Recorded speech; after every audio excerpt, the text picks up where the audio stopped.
नमस्कार साथियों, नमस्कार राजस्थान। मैं गोविंद मालविया आपका स्वागत करता हूं। और जैसा कि आप जानते हो कि हमारे राजस्थान के भूगोल की सीरीज चल रही है और इसके अंतर्गत हम एक एक बारीकी के साथ में संपूर्ण राजस्थान के भूगोल का अध्ययन कर रहे हैं।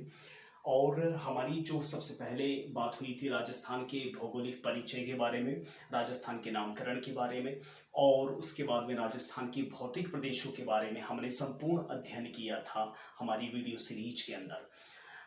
वीडियो शुरू करने से पहले एक छोटी सी बात, एक छोटी सी रिक्वेस्ट कि अगर आप पहली बार इस वीडियो पर हैं तो शायद आपको समझने में थोड़ी सी कठिनाई महसूस हो सकती है। इसलिए किसी भी विषय का या विषय वस्तु का जब भी आप अध्ययन करें तो स्वाभाविक है कि क्रमबद्ध ही अध्ययन किया जाए तो बेहतर है। चलिए बिना वक्त गंवाए शुरुआत कर लेते हैं। आज हमारा टॉपिक है राजस्थान के भूगोल में राजस्थान के अपवाह तंत्र। देखिए, अपवाह, सबसे पहले इस शब्द को समझते हैं। शब्द का अर्थ क्या होता है? अपवाह, अपवाह मतलब सीधा सीधा सा है कि उसका प्रवाह अर्थात बहना। जैसे कोई भी पानी या नदी, जलधारा जिस दिशा की ओर बहती है उसे उस दिशा का अपवाह कहा जाता है। और पानी का बहना किस चीज पर निर्भर करता है? गुरुत्वाकर्षण पर निर्भर करता है। जैसे मान लीजिए एक पहाड़ है, ठीक है, उस पहाड़ के ऊपर से कोई जलधारा आ रही है, तो जलधारा वह नीचे आ रही है, ठीक है। तो नीचे क्यों आ रही है? क्योंकि पृथ्वी का गुरुत्वाकर्षण उसे खींचता है, ठीक है। इसलिए जिस दिशा में ढलान होगी तो वह प्रवाह उस तरफ ही आएगा और इसी प्रवाह को कहते हैं हम अपवाह, ठीक है। अपवाह तंत्र, इसको समझते हैं। देखिए, अपवाह तंत्र जो है आपको इस तरह से समझ सकते हैं आप इसको। जैसे मान लीजिए एक पहाड़ से एक नदी आ रही है, ठीक है, एक नदी आ रही है। दूसरे पहाड़ से एक और नदी आ रही है, इधर भी एक पहाड़ है, इधर से एक नदी की धारा आ रही है, ये भी नदी आ रही है, ठीक है, और इधर से भी एक नदी आ रही है। ये नदियां तीनों आकर एक ही स्थान पर मिल जाती है, ठीक है, या मुख्य नदी में मिल जाती है। तो ये सारा जो नदी तंत्र होगा इसे हम अपवाह तंत्र नाम से जानेंगे। मतलब अपवाह बहना किसी एक दिशा में, और अपवाह तंत्र बहुत सारी नदी जल धाराओं का एक साथ बहना, वो अपवाह तंत्र, ठीक है। देखिए, राजस्थान की जल विभाजक रेखा मैंने आपको बताई थी और वो है अरावली। मध्यवर्ती पर्वतीय प्रदेश अरावली राजस्थान की जल विभाजक रेखा है और समवर्षा रेखा भी है। मैं अपने भौतिक प्रदेशों वाले वीडियो के अंतर्गत ये सारी चीज क्लियर कर रखी थी, ठीक है। तो राजस्थान की जल विभाजक रेखा है वह है मध्यवर्ती पर्वतीय प्रदेश यानी अरावली, ठीक है। तो स्वाभाविक सी है बात है कि नदियां जो है वह पर्वतीय प्रदेशों से होकर निकलती हैं, जैसा अभी मैंने बताया था। तो जो नदी, ठीक है, जो नदी इस जल विभाजक रेखा के इस साइड में बहती है तो उसे एक तरह से हम उस दिशा वाला, यानी राजस्थान की ये दिशा पश्चिमी दिशा है तो पश्चिमी दिशा वाला अपवाह तंत्र कहेंगे। देखिए, पर्वत होता है, अरावली भी क्या है? पर्वत है। तो पानी कहीं से भी, जैसे बारिश हो रही है तो पानी कहीं से भी, अब पानी ऊपर गिरेगा या तो इस दिशा की ओर जाएगा या इस दिशा की ओर जाएगा, यानी दोनों की दिशाएं अलग अलग होगी। तो एक तरह से पर्वत क्या हुआ? पर्वत हुआ उसकी जल विभाजक रेखा, वह जल को दो भागों में डिवाइड कर रहा है। अब इस दिशा की ओर जाएगा तो वो इस दिशा वाला अपवाह तंत्र कहलाएगा, इस दिशा की ओर जाएगा तो उस दिशा वाला अपवाह तंत्र कहलाएगा। तो अरावली क्या है? एक पर्वत है। तो इस पर्वत से जो नदियां इस दिशा की ओर जा रही हैं वह पश्चिमी दिशा वाला अफवाह तंत्र हो गया, और इस दिशा की ओर जा रही है उसे पूर्वी दिशा वाला अफवाह तंत्र कहेंगे। और आखिरकार ये पश्चिमी दिशा वाला पानी किसी न किसी सागर महासागर में गिरेगा। तो आप भी जानते हो कि इस दिशा वाली जो नदियां हैं, ठीक है, वह खंफात की खाड़ी के अंदर या कच्छ की खाड़ी के अंदर गिरती है, और कच्छ की खाड़ी या खंफात की खाड़ी जो है वह अरब सागर नदी तंत्र का हिस्सा है। तो इस दिशा वाला अरब सागरीय अफवाह तंत्र कहलाएगा। और इस साइड वाला जो पानी है वह कहीं ना कहीं चंबल नदी में गिरता है, और चंबल यमुना में गिरती है, और यमुना जो है वह गंगा में जाती है, और गंगा जो है पद्मा और मेघना के साथ मिलकर बंगाल की खाड़ी में जाती है। तो उस दिशा वाला ये अफवाह तंत्र हो गया बंगाल की खाड़ी का अफवाह तंत्र। तो कुल मिलाकर राजस्थान में जो जल विभाजक रेखा है वह अरावली पर्वत कहलाती है, ठीक है। तो अरावली पर्वत के दोनों दिशा की ओर अफवाह तंत्र माना जाता है, ठीक है। यहां तक क्लियर हो गया होगा आपको होपफुली। अब बात कर लेते हैं, राजस्थान के अफवाह तंत्र को 3 भागों में डिवाइड किया गया है। बंगाल की खाड़ी का अफवाह तंत्र जो राजस्थान के कुल क्षेत्रफल का 23% है, यानी राजस्थान के 23% क्षेत्र पर बंगाल की खाड़ी में गिरने वाली नदियां बहती हैं इस वाले एरिया में, ठीक है। दूसरा अफवाह तंत्र का हिस्सा है अरब सागरीय अफवाह तंत्र जो राजस्थान में 17% है। अरब सागर की ओर गिरने वाली जो नदियां हैं वो इस दिशा की ओर जाती हैं, ये टोटल 17% एरिया को घेरता है। और तीसरा सबसे बड़ा अफवाह तंत्र है आंतरिक या अंतःस्थलीय अफवाह तंत्र जो राजस्थान के कुल हिस्से का 60% हिस्सा है। आंतरिक या अंतःस्थलीय या अंतः प्रवाह क्या होता है?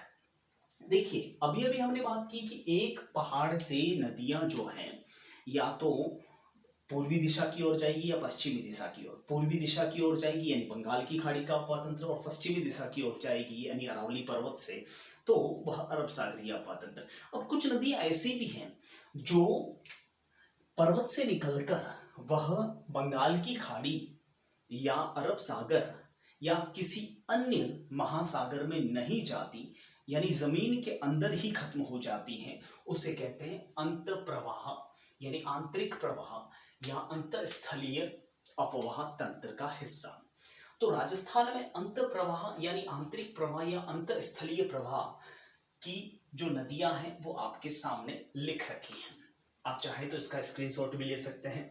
जैसे घग्गर नदी हो गई, ठीक है, जो अंत प्रवाह तंत्र के हिसाब से सबसे बड़ी और लंबी नदी मानी जाती है।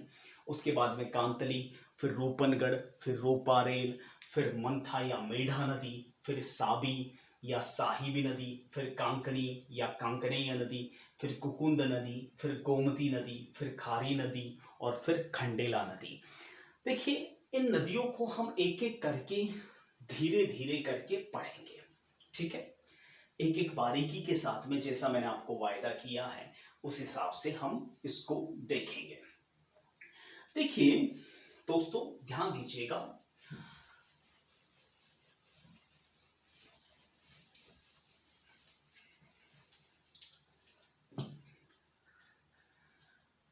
देखिए हिमालय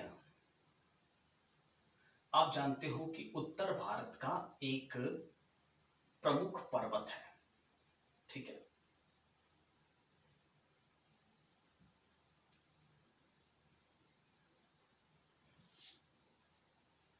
ये अपने राजस्थान आ जाता है। हिमालय की 3 श्रेणियां हैं। हिमालय पर्वत की 3 श्रेणियां हैं। सबसे बाहरी जो श्रेणी है उसे ग्रेटर हिमालय यानी महान हिमालय कहा जाता है, और मध्यवर्ती जो है वह मध्य हिमालय कहलाता है, और जो इधर वाला जो हिस्सा है भारत की तरफ उसे शिवालिक पहाड़ कहा जाता है। शिवालिक श्रेणियां, आपको पता होगा यहां पर एक भारत का राज्य है जिसका नाम है हिमाचल प्रदेश, HP, हिमाचल प्रदेश। राजधानी है शिमला। यहां से अपना राजस्थान शुरू हो जाता है, ठीक है। हिमाचल प्रदेश से एक जगह है कालका, ठीक है, कालका नामक स्थान जो कि शिवालिक पर्वत का एक हिस्सा है, शिवालिक पहाड़ी के कालका नामक स्थान पर से एक नदी निकलती है जो हरियाणा राज्य से होते हुए राजस्थान के, ये यहां पर 2 जिले हैं राजस्थान के। एक जिले का नाम है हनुमानगढ़ और एक जिले का नाम है गंगानगर, श्री गंगानगर। ठीक है, यह नदी कालका नामक स्थान से होते हुए हरियाणा राज्य से होते हुए यह हनुमानगढ़ जिले में प्रवेश करती है। यहाँ हरियाणा पड़ जाता है, हनुमानगढ़ जिले में प्रवेश करती है। हनुमानगढ़ जिले की एक तहसील है टिब्बी, तो टिब्बी तहसील से यह प्रवेश करती है राजस्थान में। ठीक है, और टिब्बी तहसील से प्रवेश करते हुए यह नदी जो है वह भटनेर तक पहुंचती है। ठीक है, देखिए जो शिवालिक पर्वत है, हिमालय का एक हिस्सा यानी बाह्य हिमालय, जो शिवालिक पर्वत है ये बर्फ से ढका हुआ नहीं है। मध्य हिमालय और महान हिमालय हमेशा बर्फ से ढका रहता है, और इस नदी का जो उद्गम है वह शिवालिक पर्वत से होता है।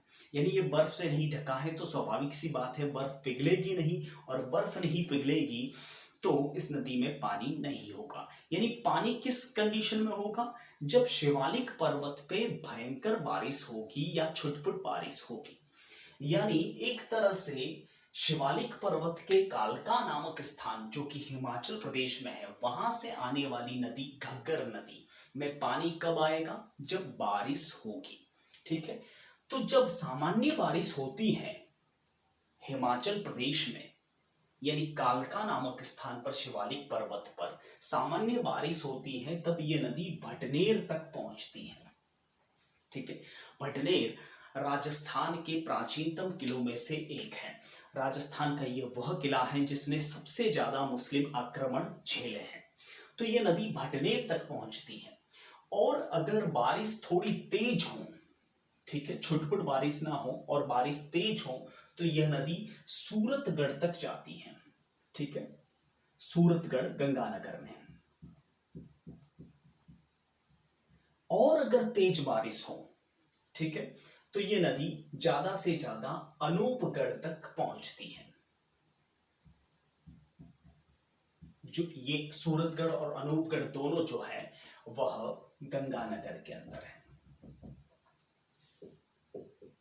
और भटनेर जो है वह हनुमानगढ़ के अंदर है, और टिब्बी भी हनुमानगढ़ के अंदर है। ठीक है, ज्यादा तेज बारिश हो तो ये अनूपगढ़ तक पहुंचती है, और मूसलाधार बारिश हो, कहां पर, इस क्षेत्र में मूसलाधार बारिश की जरूरत नहीं है। शिवालिक पर्वत पर मूसलाधार बारिश हो तो ये नदी अंतर्राष्ट्रीय सीमा यानी इंडिया और पाकिस्तान, जो कि ये इंडिया और पाकिस्तान की सीमा है, इसको क्रॉस करते हुए यह पाकिस्तान में चली जाती है, और पाकिस्तान के बहावलपुर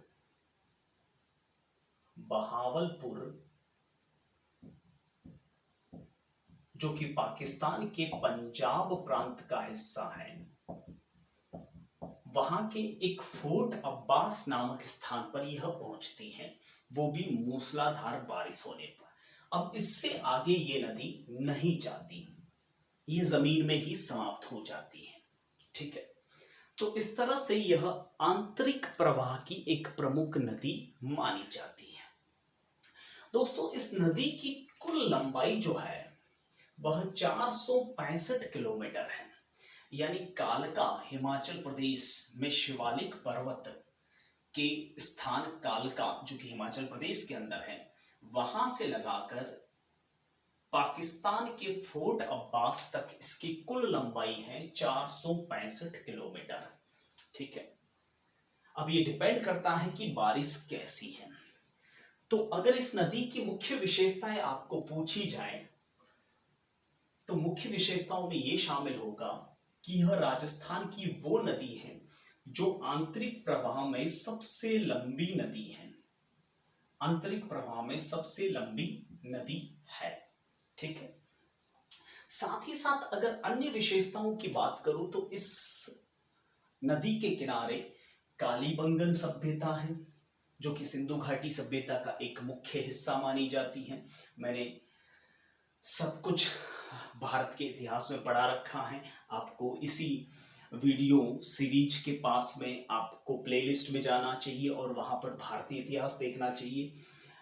कालीबंगा सभ्यता है जो कि सिंधु घाटी सभ्यता का हिस्सा था। इसके अलावा पीलीबंगा सभ्यता, यह भी हनुमानगढ़ के अंदर, इसको रंगमहल सभ्यता भी कहते हैं, इसी के किनारे है।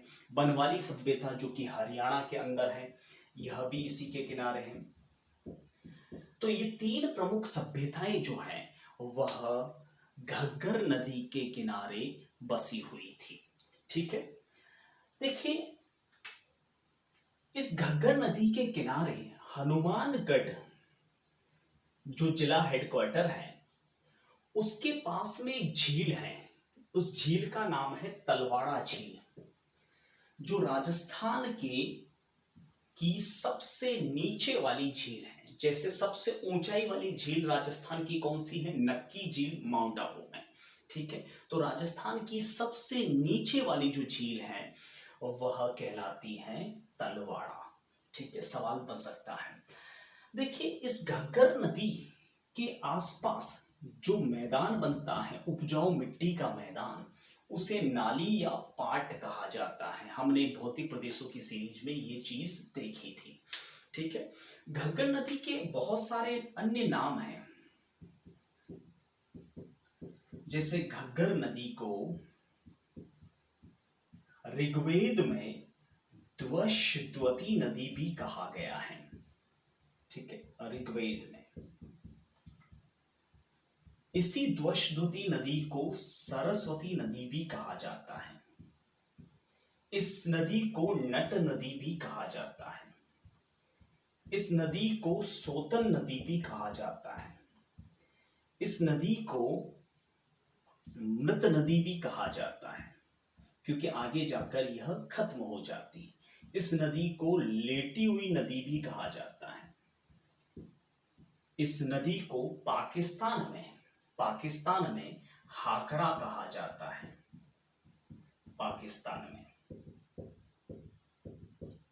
इस नदी को राजस्थान का शोक भी कहा जाता है। क्यों कहा जाता है राजस्थान का शोक? जब शिवालिक पर्वत पर भयंकर बारिश होती है, तो मैं आपको एक चीज बता दूं, हनुमानगढ़ जिला जो है, हनुमानगढ़ जो बसा हुआ है वह निचले तल में है। नदी ऊपरी हिस्से से निकलती है, नदी का पार्ट ऊपर वाला हिस्सा है, और हनुमानगढ़ जो शहर है वह नदी के पार्ट से निचले स्तर पर है। और जब भयंकर बारिश होती है तो सबसे पहले हनुमानगढ़ जिला जो हेडक्वार्टर है, जो शहर है, वो पूरी तरह से पानी से लबालब हो जाता है, डूब जाता है। तो यह राजस्थान की सबसे प्रमुख आंतरिक प्रवाह की नदी, जिसका नाम था घग्गर, इसको हमने काफी बारीकी से पढ़ा।